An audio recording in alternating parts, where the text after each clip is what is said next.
तीर्थंकर प्रभु महावीर को नमन।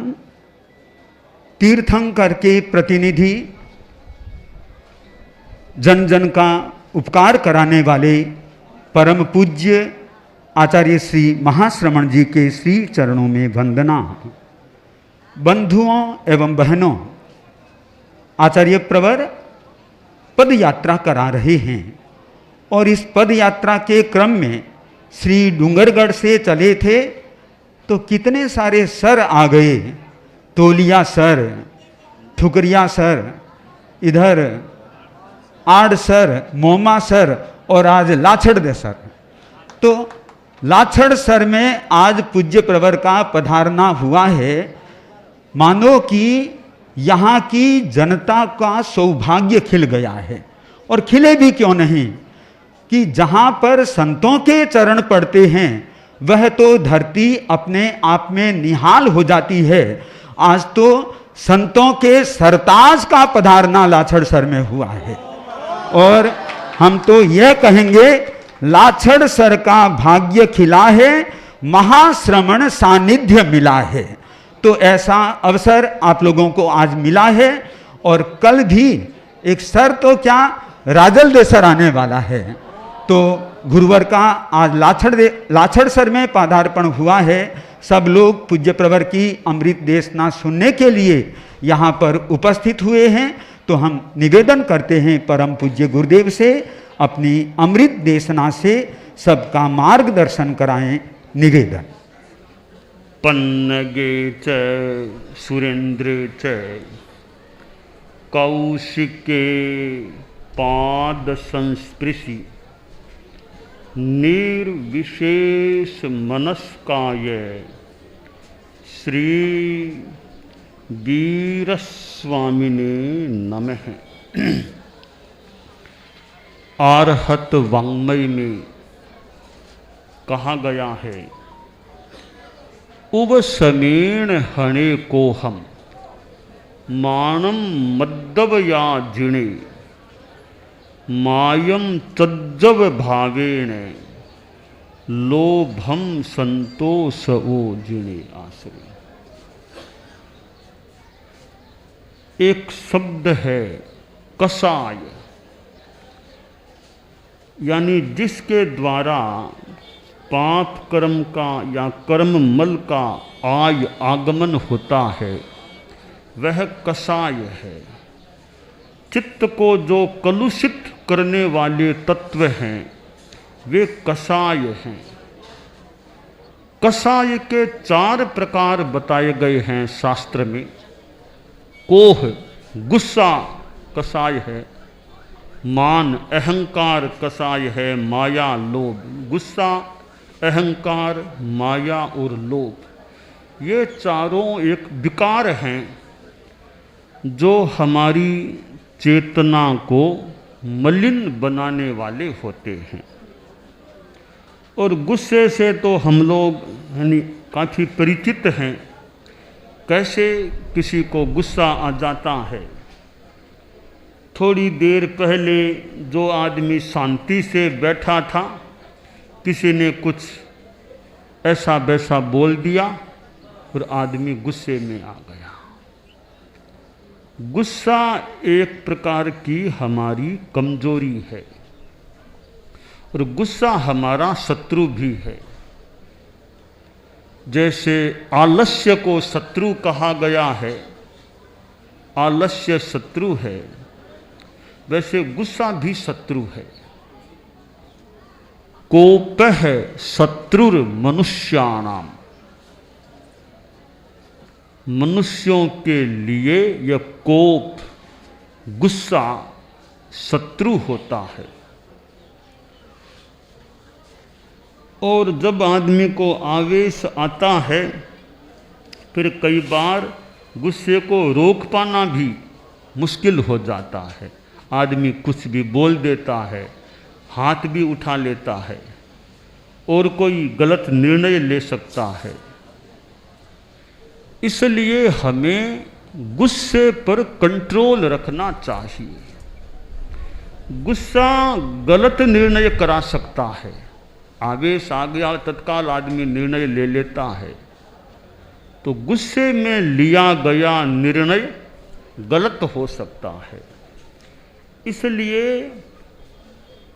जो बड़े लोग यानी जो एक पदों पर काम करने वाले होते हैं, भले राजनीति में हो, समाज में हो, बड़े बड़े जो जिम्मेवार लोग हैं, अधिकारी लोग हैं, पदाधिकारी होते हैं, उनके लिए भी ध्यातव्य है कि गुस्से में कोई निर्णय नहीं लेना चाहिए। जब गुस्से में दिमाग है, उस समय निर्णय जहाँ तक हो सके नहीं लेना चाहिए। फिर शांति हो जाए दिमाग में, तब सोचकर निर्णय लेना चाहिए। शांति की अवस्था में लिया जाने वाला निर्णय कुछ ठीक हो सकता है, और गुस्से की स्थिति में लिया जाने वाला निर्णय कई बार बहुत गलत हो सकता है। तो जो अधिकारी होते हैं, पदाधिकारी होते हैं, कंपनी के मुखिया हो, राजनीति में मंत्री हो, सरकार में हो, सांसद है, विधायक है, पंचायत के आदि जो पदों पर हैं, तो उनमें गुस्सा आवेश के रूप में नहीं होना चाहिए। गुस्सा आ भी जाए तो गुस्से के दौरान निर्णय जहाँ तक हो सके कोई नहीं लेना चाहिए। अब प्रश्न है कि वो गुस्सा तो आ जाता है, अब कैसे करें, गुस्सा कम कैसे करें। शास्त्र में कहा गया है, उपशमेन हणे को हम, उपशम के द्वारा गुस्से को खत्म करो। उपशम शांति की साधना करो। मेडिटेशन है, योग है, शांति की अनुप्रेक्षा है, चिंतन है, और आदमी मन को भी समझाए कि गुस्सा करने से क्या लाभ होगा। जो बात कहनी है वो मैं शांति से भी कह सकता हूँ, तो उसके लिए फिर मैं गुस्सा क्यों करूँ। मैं गुस्सा करूँगा तो पता नहीं सामने वाले के मन पर भी क्या प्रतिक्रिया होगी, वह भी वापिस किस रूप में मेरी बात को सम्मान से लेगा कि नहीं लेगा, क्या पता। प्रेम से कहते हैं तो सामने वाला भी अच्छे तरीके से हमारी बात को ग्रहण कर सकता है। हम गुस्से में बोलते हैं, ठीक है, हमारे अधीनस्थ है, उसको तो बेचारे को अब बात स्वीकार करनी पड़ेगी, हमारा अधीनस्थ रह गया।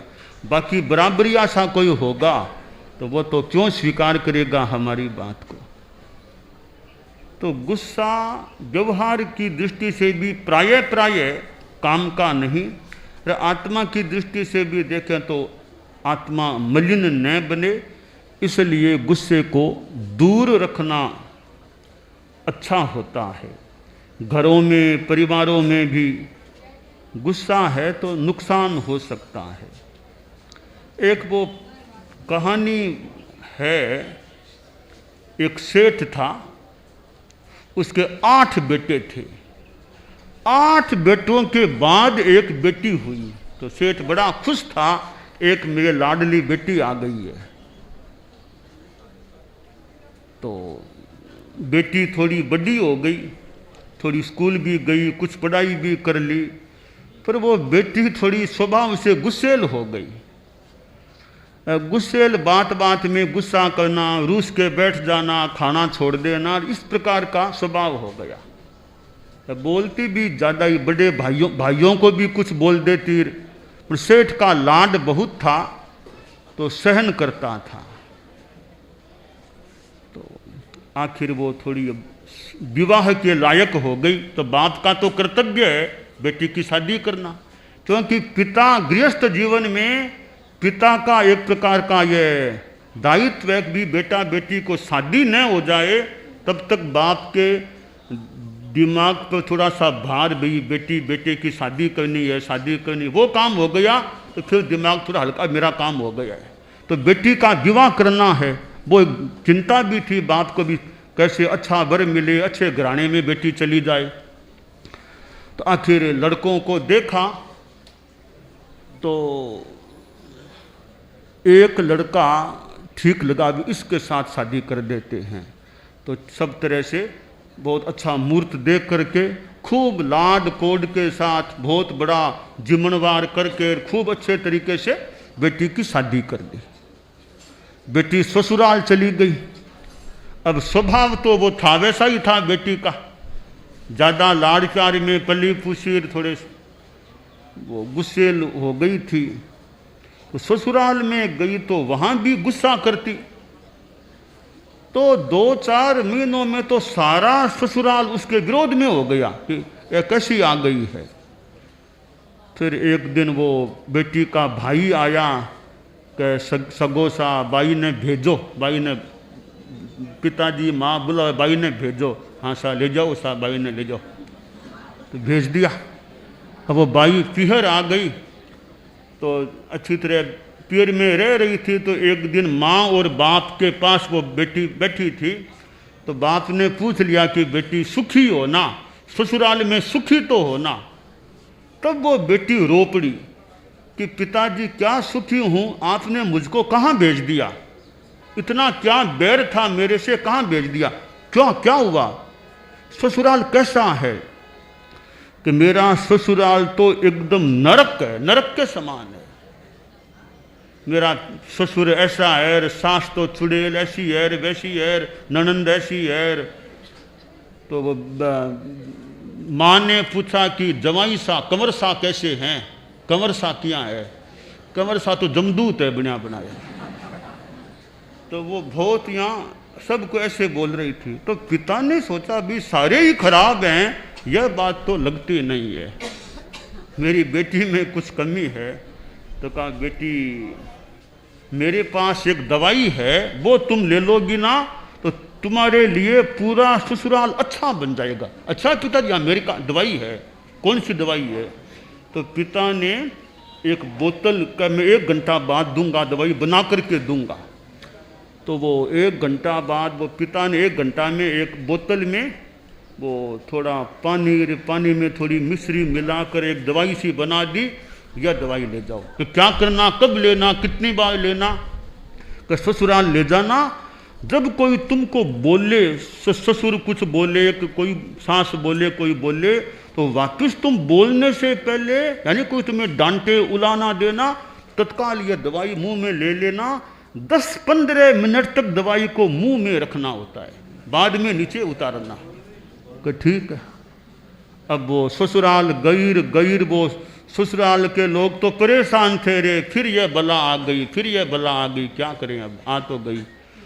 आई रे वो कुछ देवर ने बोल दिया थोड़ा गुस्से में आके, या तत्काल अंदर गई, दवाई मुंह में ले ली, बोली नहीं। अब यो कई बार काम पड़ा, वो दवाई वो मुंह में लेती, बोलती नहीं। तो ससुराल के लोगों ने सोचा रे इतना परिवर्तन कैसे आ गया, पहले इतनी बोलती थी, गुस्से में बोलती, चीज तोड़ देती, फेंक देती, आजकल तो बहुत बिननी, बहुत शांत हो गया, एकदम अच्छा हो गया। अब इतनी वो विनीत हो गई, सास भी प्रेम करने लग गई, सब अच्छे हो गए। तो सास ने कहा भाई, परिवार से कहा कि बीननी बिल्कुल ठीक है, हमारी बीननी ने कोई भी की बोल दियो तो खबरदार है, कोई की बोल दियो तो, हमारी इतनी अच्छी बीननी आ। तो अब बहुत बस में कर लिया, ससुराल को कंट्रोल एकदम बस में कर लिया बीननी ने। तो सास ने कहा, ससुर के सामने कहा कि अब मैं तो प्रभु ढूंढ लागी, अब घर को काम तो बीननी संभाल सी, अब घर की चाबियां आई संभाल सी, मंठा को नहीं कैसी जा कैले से आपन तो घर को अधिकार भी ने सौंपने लग गया। 3-4 महीनों के बाद फिर वो भाई आया कि सगी सा बाई ने भेजो, माँ बुलावे। बस सास बोली सा बीननी ले जाओ, भले मारे लारे काम किया चाल सी, बीननी सारो काम करे, घर ने किया ले जाओ, भले पाछा जल्दी पुगा दीजो। तो बीननी को वो बहन को ले गया भाई, वो गई रे पीहर में गई। तो एक दिन फिर पिता ने पूछा, बेटा बोलो अब कैसे है। आंसू आ गए, पिताजी आपने क्या दवाई दी पता नहीं, मेरा ससुराल तो स्वर्ग, बिल्कुल स्वर्ग तुल्य बन गया, एकदम स्वर्ग तुल्य। कि तुम्हारा ससुर कैसा है कि पिताजी आपसे भी ज्यादा बढ़िया, आप जितना मेरे से लाड प्यार करते हो उससे भी ज्यादा लाड प्यार ससुर जी मेरे से करते हैं। कि सास कैसी, सास मेरी माँ से भी बढ़ करके है। माँ जितना प्रेम करती है मेरे से, उससे ज़्यादा सास करती है। अच्छा, कि तुम्हारा घरवाला वो जमाई सा कैसे? उनका क्या, वो तो परमात्मा परमेश्वर के रूप हैं, वो तो इतने अच्छे हैं वो तो। अब सारी बातें बदल गई। अब बदल गई क्यों? खुद का स्वभाव अच्छा हो गया तो दूसरे भी अच्छे हो गए। खुद भला तो जग भला। तो खुद आदमी अच्छा बन जाए तो संसार उसके लिए मानो अच्छा बन जाए। तो ये गुस्सा है वो एक तरह का जहर है, विष है, जो हमारे व्यवहार को खराब, शांति को नष्ट कर सकता है। तो हम कैसे अपने गुस्से को कंट्रोल में करें? और कई बार तरीके से कंट्रोल में लिया जा सकता है कि किसको कैसे समझा के बुझा के तरीके से अच्छा बनाना, प्रशिक्षण देना, ट्रेनिंग देना। तो व्यवहार प्रशिक्षण, हमारा व्यवहार कैसा हो इसका भी प्रशिक्षण मिलता रहे कि कैसे बोलना, कैसे बात करना, कैसे शांति रखना, धैर्य रखना, हिम्मत भी नहीं हारना, तत्काल आवेश में नहीं आना, तत्काल प्रतिक्रिया गुस्से में आकर के नहीं करना। ऐसे संस्कार अच्छे व्यवहार के वे मिल जाते हैं। गुस्सा कंट्रोल दे रहे, ठीक है, कभी कभार तो मान लो इंसान है, थोड़ा बहुत आ जाए, पर ज़्यादा आवेश गुस्सा काम का नहीं होता है। तो घर में रहो, समाज में रहो, राजनीति में रहो, भले धर्मनीति में रहो, कहीं भी रहो, लगभग यह गुस्सा ज़्यादा काम का है ही नहीं। इसलिए शांति रखनी चाहिए। और साधु लोग हैं, उनका तो धर्म है गुस्से से बच के रहो, गुस्से को मारो, गुस्से को कृष्ण बनाओ, प्रतनु बनाओ। तो साधु के तो गुस्सा शोभता ही नहीं है, साधु को तो गुस्सा ओपता ही नहीं है, साधु को तो शांति में रहना चाहिए। संत वह होता है जो शांत होता है, संत वह होता है जो शांत होता है। संत है उत्तेजित होता है तो उसके कमी है साधना में, संतता में। तो संत को तो शांत होना ही चाहिए। तो आप लोग जो गृहस्थ हैं उनको भी शांति में रहने का, यानी गुस्से से प्राय आवेश से बचने का प्रयास करना चाहिए। क्षमा धारण करना चाहिए। क्षमा बड़न को होत है, छोटन को उत्पाद। क्षमा धारण करने वाला बड़ा आदमी होता है। छोटा दुर्बल कमजोर के लिए क्षमा करना मुश्किल हो सकता है। इसलिए संस्कृत में जो कहा गया है, क्षमा वीरस्य भूषणम, क्षमा वीर आदमी का भूषण है। तो हमें अपने जीवन में सहन करने का, जीवन में परिस्थितियां अनुकूल प्रतिकूल आ सकती हैं, उनमें कैसे धैर्य रखना, शांति रखना, सहन कर लेना, यह विकास हमारे जीवन में होना चाहिए। जैसे ये शराब का नशा है, तो यह गुस्सा भी एक प्रकार का नशा है। एक वो ऐसा आता है फिर आदमी बोल देता है, तो गुस्सा भी एक तरह का नशा है। तो शराब का नशा भी छोड़ना चाहिए और हमें यह गुस्से का नशा भी छोड़ना चाहिए। गुस्से से भी मतलब विरत रहने का प्रयास करना चाहिए। परम पूज्य गुरुदेव ने गीत में सुंदर कहा है, छोड़ो क्यों कोनी क्रोध रो नसो, छोड़ो क्यों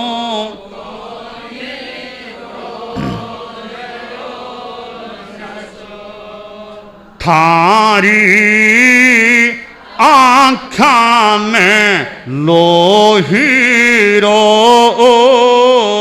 फान, छोड़ो क्यों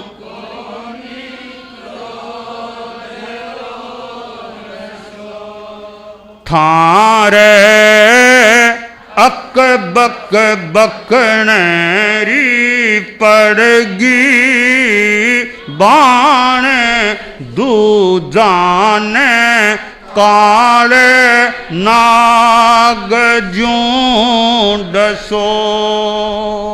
क्रोध बड़ो दुर्गुण दुनिया में, घट घट में बस।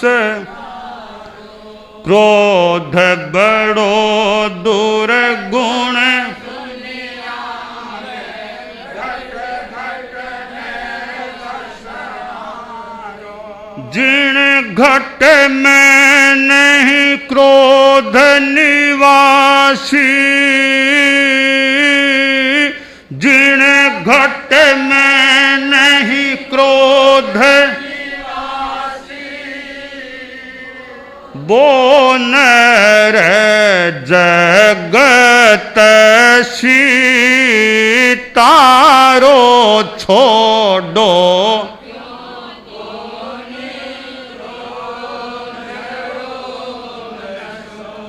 प्रेम परस्पर दर पीढ़ारो, शिष्टाचार सदारो।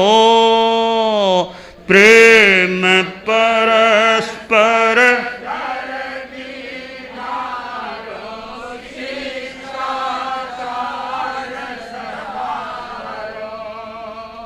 क्षीण भर में तीन खजूं तोड़े, क्षीण भर में तीन खजूं तोड़े।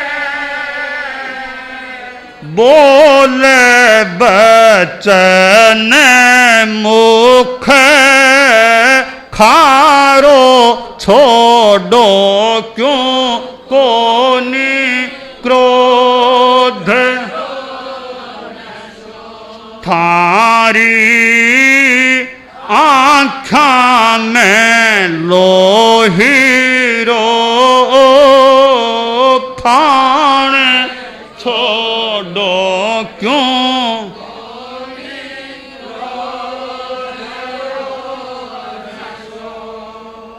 गाली सुनिया न हुए गुमरा, छिदन अवयव थारो।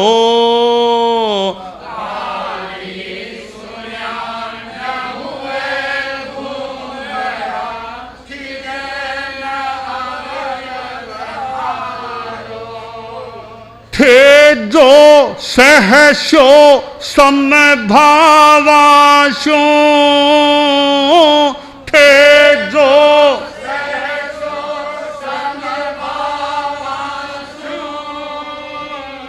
वो पीठ तावण हारो, छोड़ो क्यों कोनी क्रोध रो नसो। थारी आँखा में लोहीरो, ओ फाण छोड़ो क्यों कोनी। थारे अकबक बकनेरी पड़गी, बाण दो जाने काले नागजूं डसो। तो हम अपने गुस्से पर कंट्रोल रखने का, उसे शांत रखने का, गुस्सा रूपी सांप है, इसको शांत रखने का प्रयास रखें, यह काम्य है। दानान सेठम अभय पयाणम, सच्चे सुया अणवज्जं वयंती, तवे सुया उत्तम बंभचेरम, लोगुत्तमे समणेणाय पुत्ते। आज चुरू जिले में आना हो गया है, और जहाँ चतुर्मास घोषित है छापर, ताल छापर, वह चुरू जिले में ही है। तो चुरू जिले में अनेक हमारे व्यक्तित्व भी हैं, तो चुरू जिले में और छापर का चतुर्मास खूब लाभ देने वाला सिद्ध हो, खूब धर्म की आराधना, धर्म की साधना अच्छी हो, चूरू जिले में धर्म की प्रभावना अच्छी होती रहे, मंगल का।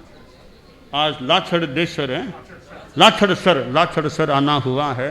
अब राजल देसर के और ममासर के बीच में यह गांव है, यहाँ भी खूब धर्म की प्रभावना रहे, मंगल का। और जो गांव के लोग भी काफ़ी दिख रहे हैं, जो ग्रामीण लोग हैं, हम 3 संकल्प बताया करते हैं। जो गांव के लोग हैं वो विशेष ध्यान से सुन सकेंगे, जो इस एरिया के लोग हैं लाछड़ सर के। पहला हमारा संकल्प जो बताते हैं, मैं सद्भाव पूर्ण व्यवहार करने का प्रयत्न करूंगा, यानी जाति संप्रदाय आदि को लेकर दंगा फसाद मार काट हिंसा इसमें नहीं जाना। दूसरा संकल्प है, मैं यथासंभव ईमानदारी का पालन करूंगा, जहां तक संभव हो सके बेईमानी से बचना, छल यानी ठगी नहीं करना, ईमानदारी रखना। तीसरा संकल्प है, मैं जीवन में कभी भी मदिरा पान नहीं करूंगा, शराब कभी भी नहीं पीना। तो ये 3 संकल्प है जो ग्रामीण लोग बैठे हैं लाछड़ सर के या जहाँ के भी हैं, उनको ये संकल्प कैसे लगे, अच्छे लगे या कैसे लगे? अच्छे। आप लेना चाहो तो जितना लेना चाहो उतना ले लें। यहाँ के जो लोग हैं वे खड़े खड़े संकल्पों को स्वीकार करेंगे तो और अच्छा माहौल बन सकेगा। तो लाछड़ सर के जितने भी लोग हैं या आसपास के, वे अपने स्थान पर खड़े खड़े संकल्पों को ग्रहण करें।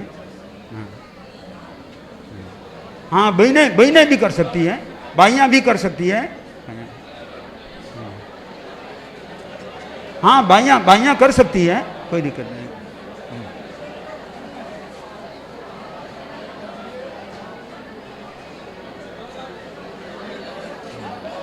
बोलिए, हाँ बोलिए, मैं, सब एक साथ बोलेंगे। हाँ, मैं सद्भाव पूर्ण व्यवहार करने का प्रयत्न करूंगा, मैं यथासंभव ईमानदारी का पालन करूंगा। अब तीसरे में देखो, शराब कभी भी नहीं पीना, यह पक्का मन हो आपका, पक्का, तब तो बोलिए, वरना मत बोलिए। मैं जिंदगी में कभी भी मदिरा पान नहीं करूंगा, शराब नहीं पीऊंगा। बाकी के जो हैं बीड़ी सिगरेट खैनी गुटखा, इनसे जितना संभव हो सके बचने का प्रयास करना चाहिए। ठीक है? ओम। हाँ, अब आप लोग थोड़ी सी देर में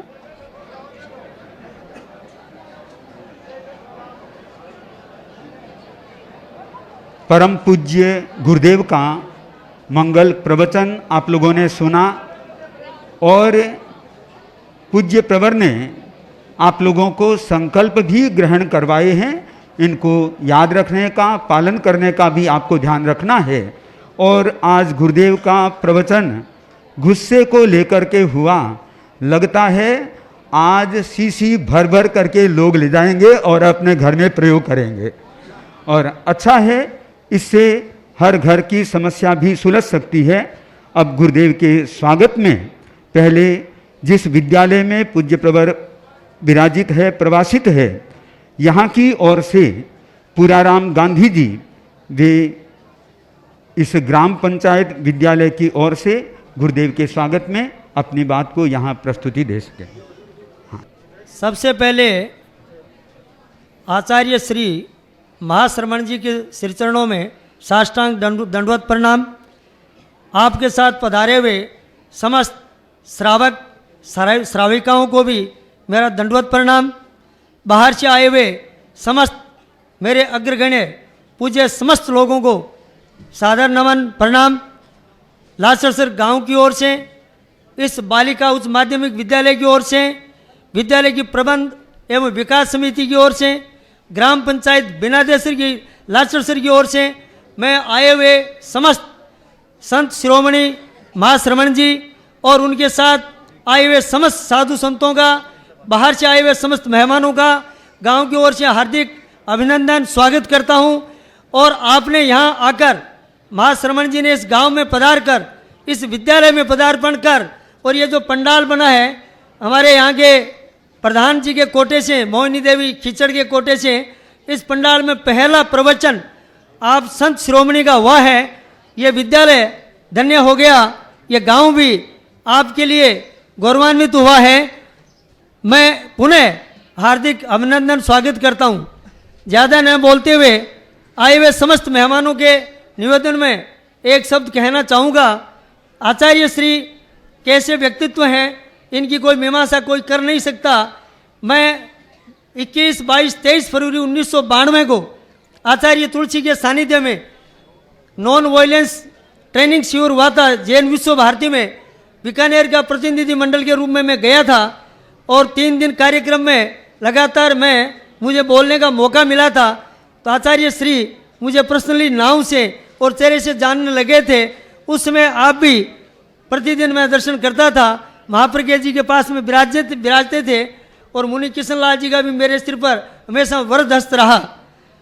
10 वर्ष बाद में मैं मुनि किशन लाल जी से मिला, कई वर्षों बाद आचार्य श्री जी से मिला। उन्होंने नाव से मुझे पहचान लिया। मैंने कहा आपकी स्मरण शक्ति अद्भुत अलौकिक है, मेरे जैसे लाखों रोज आपको मिलते हैं, ये विचित्र आपकी स्मरण शक्ति है।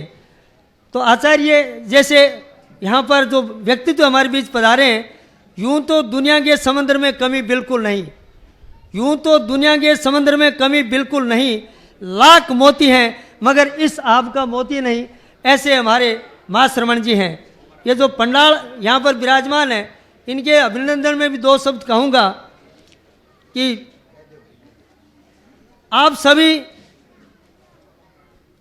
कौन किसका रकीब होता है, कौन किसका हबीब होता है, बन जाते हैं यूं ही ताल्लुकात, जिसका जैसा नसीब होता है। यह नसीब था, संयोग था कि आचार्य श्रीमन पधारे, आप सब पधारे, इस गांव को कृतार्थ किया।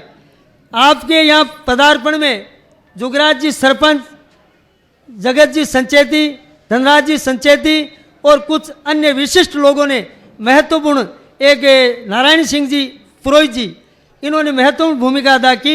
इस विद्यालय में हमारा निवेदन स्वीकार किया और हमने कीर्ति मुनि जी से कल प्रार्थना की कि बालिका विद्यालय में प्रोग्राम हो, प्रवचन हो। इस पंडाल में सबसे पहला श्री गणेश आचार्य श्री के श्रीमुख से हो, ये हमारी भावना है। तो गांव की भावना को, इस विद्यालय की भावना को समझा और आपसे बातचीत करके और हमें हरी झंडी दी कि बालिका विद्यालय में प्रवचन होगा। इसके लिए पूरा गांव और ये विद्यालय आपका सदैव ऋणी है। आपको नमन करते हैं, प्रणाम करते हैं, साष्टांग नमन।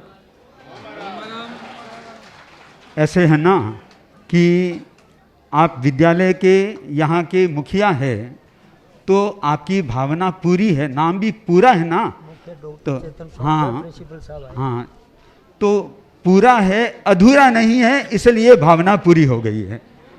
और अब परम पूज्य गुरुदेव के स्वागत में पंचायत समिति रतनगढ़ के प्रधान श्रीमती मोहिनी देवी खिचड़ की ओर से इंद्राज जी खिचड़ वे गुरुदेव के स्वागत में अपनी बात को यहाँ प्रस्तुति दे सके।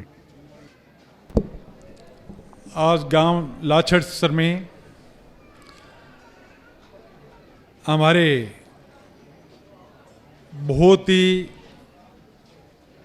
कहूँ तो एक ईश्वर के रूप में पूजे जाते हैं महाश्रवण जी पधारे हैं। इनके साथ में पूरी टीम, इनका मैं रतनगढ़ तहसील पंचायत समिति की तरफ से बहुत बहुत स्वागत करता हूं, धन्यवाद देता हूं इनको। चूरू जिले में आपका पहला दिन प्रवेश का। हमारे विधायक जी अविनेश जी ने भी आपके साथ आज काफ़ी 6 किलोमीटर पैदल यात्रा की, इनको भी बहुत बहुत मैं धन्यवाद देता हूं मेरी तरफ से। आप सभी माताएं, बहनें, बुजुर्ग, नौजवान साथियों, महाश्रवण जी के दर्शन के लिए आप काफ़ी संख्या में बाहर से पधारे हैं और बहुत ही धूप का वातावरण है, गर्मी हुमस काफ़ी हो रही है, आप लोग काफ़ी परेशान हो रहे हो। ज़्यादा समय नहीं लूँगा, मैं सिर्फ इतना ही कहूँगा, लाछड़सर का सौभाग्य है, ये विद्यालय का सौभाग्य है जो महाश्रवण जी और इनकी पूरी टीम का यहाँ आगमन हुआ, तो गांव की तरफ से भी मैं इनको बहुत बहुत धन्यवाद और साधुवाद देता हूँ। आपके चरण कलमों से ये गांव धन्य हो गया। रतनगढ़ आप पधारोगे, रतनगढ़ के लिए भी बहुत बड़ा सौभाग्य है। मैं मेरी तरफ से आपको बहुत बहुत नमन और प्रणाम करता हूँ। ओम। अब रतनगढ़ के विधायक श्री अविनेश महर्षि, वे भारत की विश्व विभूति महर्षि आचार्य श्री महाश्रमण जी का स्वागत करने के लिए यहाँ पर उपस्थित हैं। परम पूज्य गुरुदेव आचार्य महाश्रमण जी के चरणों में वंदन करता हूँ। आपका चूरू जिले की पावन धरा पर रतनगढ़ विधानसभा क्षेत्र के इस गांव लाछड़सर की पावन धरा पर आपका स्वागत करता हूं, अभिनंदन करता हूं और पूरे गांव के लोग आपके स्वागत और अभिनंदन के लिए न केवल आतुर थे, बल्कि जिस उत्साह के साथ में आपका स्वागत और अभिनंदन किया है, निश्चित रूप से आने वाले वर्षों वर्षों तक आपकी गूंज जो लाछड़सर के द्वारा यहाँ पर मिली है, ये निश्चित रूप से सबके कल्याणकारी होगी। आचार्य गुरुदेव आपके साथ में पधारी हुई धवल सेना, और मैं पहले सोचता था कि ये सेना का नाम क्यों दिया गया है, लेकिन मैं जब आ रहा था मैंने नारे सुने कुछ, और नारों के अंदर मुझे एक बात सुनाई दी कि आचार्य श्री का आदेश सेना के कमांडर से भी ज़्यादा महत्व रखता है, और जैसा आचार्य श्री का आदेश होता है उसी हिसाब से उस अनुशासन के साथ में ये सेना चलती है और सब उसका अनुसरण करते हैं, इसलिए इनका नाम सेना दिया और ध्वल वस्त्रों के साथ में ये सेना चलती है। तो मैं उस पूरी सेना का भी मेरी तरफ से और मेरे विधानसभा क्षेत्र के समस्त नागरिकों की तरफ से आपका स्वागत और अभिनंदन करता हूँ। गुरुदेव, हमारा अहोभाग्य है, हमारा सौभाग्य है कि आप इस धरती के ऊपर पधारे, और उससे भी बड़ा सौभाग्य ये है कि आपका जन्म स्थान सरदार शहर, और सरदार शहर के अंदर मुझे जाने का मौका मिला, आपका वहाँ भी चरण वंदन करने का मुझे मौका मिला। जिस विद्यालय के अंदर गुरुदेव ने शिक्षा ग्रहण की थी, उस विद्यालय के दर्शन और उस पावन भूमियों और उस माटी को नमन करने का मौका भी हम सबको आपने दिया। गुरुदेव, हम सौभाग्यशाली हैं।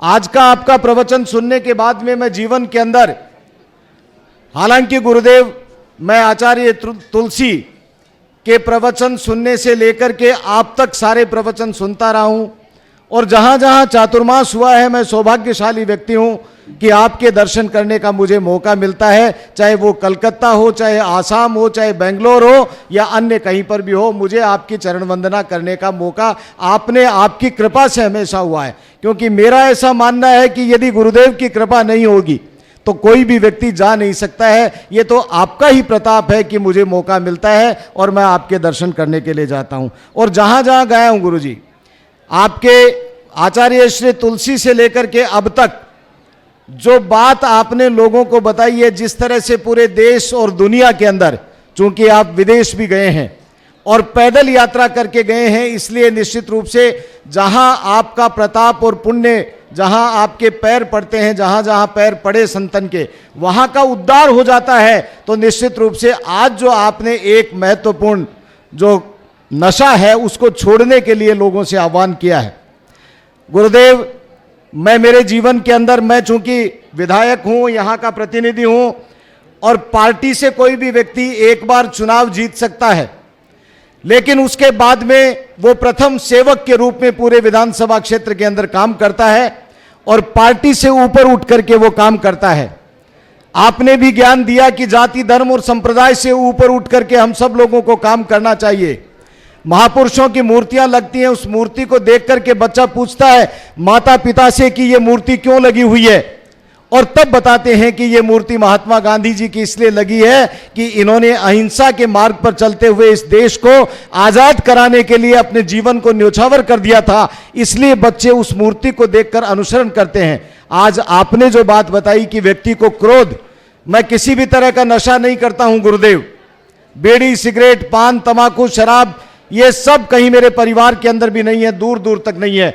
एक नशा ये जो आज आपने छोड़ने का प्रण लेने के लिए कहा है, ये जो गुस्सा है, ये मानव स्वभाव है।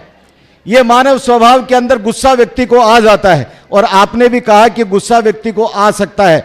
निश्चित रूप से आज मैं आपके सामने गुरुदेव, मैं दीक्षा की बात तो नहीं कह रहा हूं, लेकिन मैं आज आपके सामने इस बात का प्रण करता हूं, और आप ये मान लेना, क्योंकि मैं आपके जो साधना है उस साधना का बहुत बड़ा प्रशंसक ही नहीं हूं, बल्कि अनुसरण करता भी हूं। जिस तरह से कठोर जीवन के अंदर आप आगे चल करके लोगों को ज्ञान दे करके इस देश के, इस मानव मात्र के कल्याण के लिए जिस तरह से गुरुदेव आप काम करते हैं, निश्चित रूप से मानव मात्र के लिए यह अनुसरण करने वाला विषय होता है। मैं आज आपके सामने ये बात कहता हूं, आपने कहा गुस्सा नहीं करना, कम करना, और गुस्सा जब आ जाए तो मुंह में पानी लेकर के 15 मिनट नहीं बोलोगे तो वो गुस्सा काफूर हो जाएगा, वो गुस्सा चला जाएगा। ये जो कहानी के माध्यम से आपने ज्ञान दिया है, मैं आपके सामने विनम्रता के साथ में और मेरे क्षेत्र के इतने लोगों के सामने, देश और दुनिया के आए हुए इतने लोगों के सामने मैं इस बात का प्रण लेता हूं कि यथासंभव गुरुदेव गुस्सा नहीं करूंगा, और गुस्से के अंदर किसी भी तरह का निर्णय नहीं लूंगा। यह मैं आपको वचन देता हूं, जिससे निर्णय अच्छे हो जाएं, और अच्छे निर्णय होने के बाद में हम जिस भावना के साथ में काम करने की बात करते हैं वो हो जाए। ईमानदारी के साथ में काम करना हम सबका लक्ष्य होना चाहिए, और विशेष रूप से जो प्रतिनिधि होता है उसके सामने उसकी कलम के अंदर ताकत होती है। वो कलम की ताकत का इस्तेमाल यदि ईमानदारी के साथ में करे तो निश्चित रूप से मानव कल्याण की तरफ जो आपका इशारा है वो पूरा होता है। गुरुदेव, सुरभि चैरिटेबल ट्रस्ट मोमासर के द्वारा घर घर कचरा संग्रहण का कार्य किया जा रहा है। संचालक श्री सुरेंद्र जी बोरड़ मोमासर के इस साफ सफाई कार्य के लिए सुरेंद्र जी बोरड़ का अभिनंदन और स्वागत है। समस्त ग्रामवासी लाचरसर और गौशाला सहयोग के लिए भी धन्यवाद करता हूं। मैं आप लोगों का अभिनंदन करता हूं। आप इसी तरह से समाज की सेवा के अंदर लगे रहें। मैं यही बात कहते हुए गुरुदेव 2 मिनट और लूंगा आपके। बड़े आदमी का, किसी भी बड़े आदमी का पदार्पण किसी भी क्षेत्र के अंदर होता है तो निश्चित रूप से उस क्षेत्र का फायदा होता है। राष्ट्रपति महोदय, प्रधानमंत्री महोदय जिस क्षेत्र के अंदर जाते हैं तो वहां की सड़कें ठीक हो जाती हैं, वहां के विकास के नए आयाम स्थापित करने के लिए योजना बन जाती है। और गुरुदेव, हम वो सौभाग्यशाली व्यक्ति हैं जहां राष्ट्रपति और प्रधानमंत्री जी और बहुत बड़ी बड़ी शख्सियत आदरणीय मोहन भागवत साहब आपके दर्शन करने के लिए 3 तारीख को रतनगढ़ पधारने वाले हैं। तो इतने बड़े बड़े लोग जब आपके दर्शन करने के लिए आते हैं और जिस क्षेत्र के अंदर आप आते हैं वहां का विकास अधूरा कैसे रहे। सड़कों के अंदर खड्डे थे, आचार्य श्री के प्रोग्राम बना तो सड़कों की खड्डे मरम्मत का कार्य निकला, राजलदेसर हो, रतनगढ़ हो, चाहे अन्य क्षेत्र के अंदर हो। और मुझे ये कहते हुए बहुत खुशी है कि यहां पर इस जिस विद्यालय के अंदर बैठे हैं ये कन्या पाठशाला है, ये बालिका विद्यालय है। मैं अभी आया तो प्रिंसिपल साहब मुझे कह रहे थे कि यहां पर आचार्य श्री पधारे हैं और प्रधान जी हमारे इंद्राज खीचड़ जी बैठे हैं। ये शेड जो बनाया है ये पंचायत समिति के कोटे से, प्रधान जी के कोटे से बना, और आज इसके अंदर आपका प्रवचन हुआ। इससे बढ़िया और शुभारंभ क्या हो सकता है। कमरों की कमी है, बहुत सारे भामाशाह आए हुए हैं। आचार्य महाश्रमण जी हमारे बीच में विराजमान है।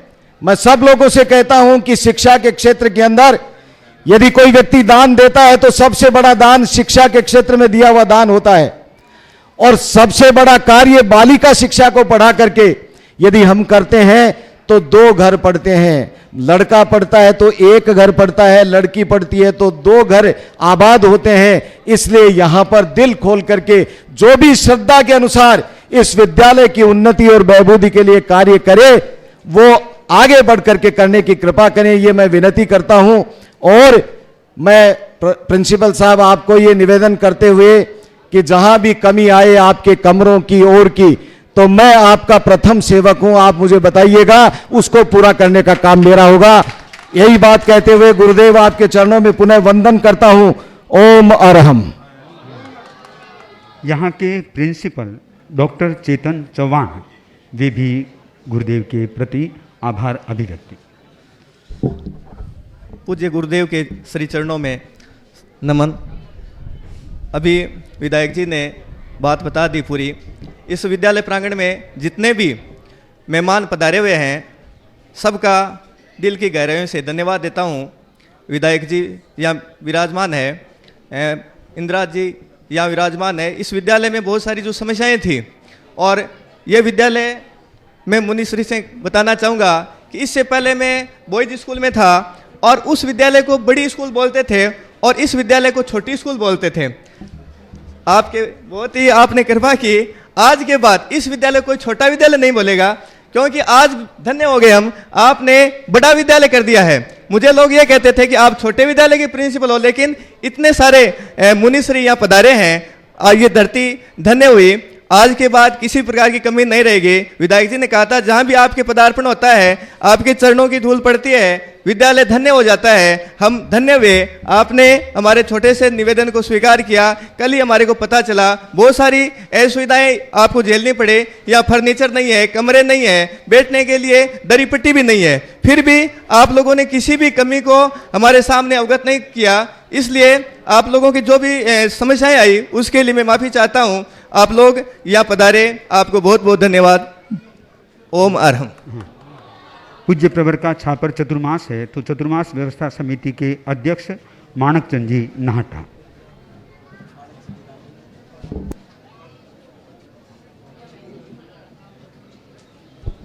बनते गुरुदेव, आज चूरू जिले में आपके चरण स्पर्श होते ही हम सभी छापर वालों के खुशियों का कोई जोर छोर नहीं है। इन खुशियों के पल में हम शब्दों में व्यक्त नहीं कर पा रहे हैं। गुरुदेव, आप जो कालू धरा छापर के नज़दीक आ रहे हैं, हमारी ऊर्जा में दिन दिन अभिवृद्धि होती जा रही है। आपके मुखारबिंद से निकले पवित्र शब्द कि छापर का चौमासा हरा भरा होगा, वास्तव में हमारा छापर अब दिन दिन हरा भरा बनता जा रहा है। हम चूरू जिले के विशेष गांव लाछड़छर में आपका व आपकी पूरी धवल सेना का दिल से स्वागत करते हैं। वह हम सबों पर अपनी कृपा दृष्टि बसाएं कि कालू जन्मधरा पर आपका स्वागत इतने समर्पण भाव से कर सकें कि 74 वर्षों की तड़फ को कुछ कम कर सकें। गुरुदेव, अब सिर्फ 10 दिन ही शेष रह गए हैं। छापर को आपके चरण स्पर्श के लिए आप सुखे सके अपनी पूरी धवल सेना के साथ पधारें। हम पलक पावड़ा बिछाए हर पल आपके आने का इंतजार में हैं। गुरुदेव, आज 100 से ऊपर की संख्या में भाई बहन आपके दर्शनार्थ पधारे हैं। चूरू जिले में आपका प्रवेश हो रहा है, इसका स्वागत करने के लिए सभी अच्छी संख्या में पधारे हैं। और आपने जो आज व्याख्यान में गुस्से के बारे में जो फरमाया, मुझे भी अंतर्द्वंद से एकदम इसको झकझोर दिया। मुझे भी गुस्सा कभी कभी आ जाता है। मैं आने को तो रोक सकूंगा कि नहीं रोक सकूंगा मैं कह नहीं सकता, लेकिन आपके समक्ष प्रण लेता हूं कि जब भी गुस्सा आएगा उसको रोकने का प्रयास जरूर करूंगा। ओम अरहम। अब सभी अपने स्थान पर खड़े खड़े सुने मंगल पाठ।